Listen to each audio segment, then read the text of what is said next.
Combien sur 10 mon apport influence ma capacité d'emprunt? 8 sur 10. 8 sur 10.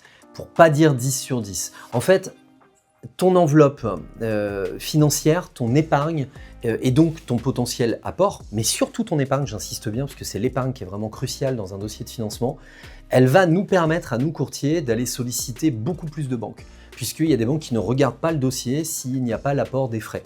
Donc elles ne financent que le bien. Hein. Et donc forcément, on va booster le nombre de chances, primo. Deuxièmement, nous permettre également de négocier avec beaucoup plus de partenaires et donc d'obtenir des meilleures conditions.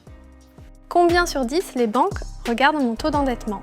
10 sur 10. Ça a toujours été le cas, les banques on a toujours entendu parler du 33% de taux d'endettement, c'est monté à 35%, après 40% pour des investisseurs, etc.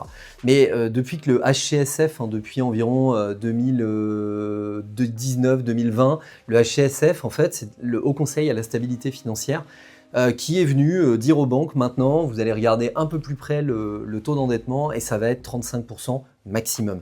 Les banques ont le droit à des dérogations. Elles peuvent monter un peu au-dessus des 35% pour en gros 20% de leur production de crédit, donc 20% du volume de leur crédit peut être alloué à des clients qui dépassent les 35%.